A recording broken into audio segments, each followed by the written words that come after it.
নমস্কার বন্ধুরা, চম্পাস কিচেনে সবাইকে স্বাগত জানাই। আজকের রেসিপি হচ্ছে কাঁচকলার খোসা বাটা। কাঁচকলার খোসাতে রয়েছে প্রচুর পরিমাণে আয়রন। কলা গাছের মোটামুটি ফল, ফুল, থোড় সমস্ত কিছুই খাওয়া যায়।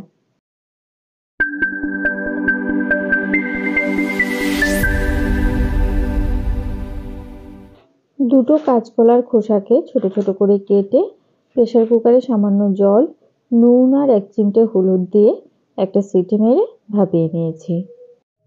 সেদ্ধ করা কলার খোসাগুলোকে পুরোপুরি ঠান্ডা করে একটা মিক্সিং জারে ঢেলে নিলাম। এবারে এর মধ্যে দিচ্ছি একটা কাঁচা লঙ্কা, দিচ্ছি 5-7 কোয়া রসুন, সামান্য জল দিচ্ছি। এবারে এগুলোর একটা মিহি পেস্ট করে নেব। কাঁচা লঙ্কাটা কিন্তু বেশ ঝাল, তো ঝালের পরিমাণ অবশ্যই নিজেদের স্বাদ বুঝে ব্যবহার করবে। কলার খোসা বাটা হয়ে গেছে। এবারে গ্যাস জ্বালিয়ে একটা কড়াই গরমে বসাচ্ছি। গরম কড়াইতে দিচ্ছি 1 টেবিল স্পুন সর্ষের তেল। তেল থেকে ভালোভাবে ধোঁয়া উঠতে শুরু হলে দিতে হবে একটা শুকনো লঙ্কা আর একটা তেজপাতা। 1/4 টিস্পুন কালো জিরে দিলাম। এবারে 4-5 সেকেন্ড নাড়াচাড়া করে ফোড়নের মশলাগুলোকে ভেজে নেব। ফোড়ন থেকে একটা সুন্দর গন্ধ বেরিয়েছে। এবারে এর মধ্যে দিয়ে দিচ্ছি বেটে রাখা কাঁচকলার খোসা।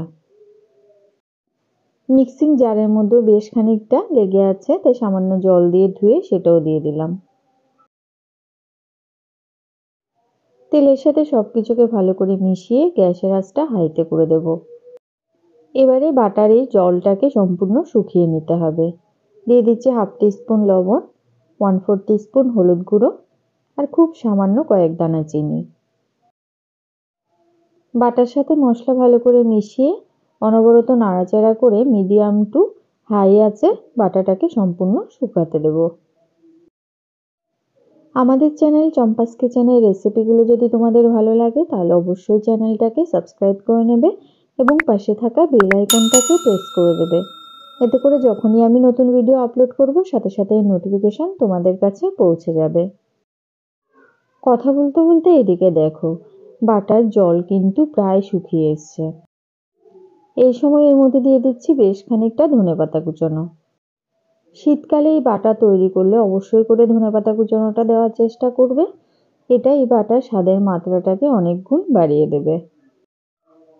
ধনেপাতা কুচোনোগুলো দেওয়ার পরে আর খুব বেশি সময় ধরে কিন্তু এটাকে আর জাল করব না। জাস্ট আর 2-3 মিনিট হাই ফ্লেমে জাল করে নিয়ে দেখো, যখন দেখবে বাটাটা কড়াই থেকে সম্পূর্ণ ছেড়ে আসছে তখন বুঝবে যে বাটা তৈরি হয়ে গেছে। গরম ভাতের সাথে কাঁচকলার এই বাটা খেতে কিন্তু জাস্ট অসাধারণ লাগে। তো রেসিপিটা তোমাদের কেমন লাগলো কমেন্ট করে জানাবে। ভালো লাগলে লাইক করবে আর তোমার বন্ধুদের সাথে ভিডিওটাকে শেয়ার করতে কিন্তু একদম ভুলবে না। এতক্ষণ আমার পাশে থেকে ভিডিওটা দেখার জন্য অনেক অনেক ধন্যবাদ। ভালো থাকবে, সুস্থ থাকবে। পরের ভিডিওতে আবার দেখা হবে। বাই।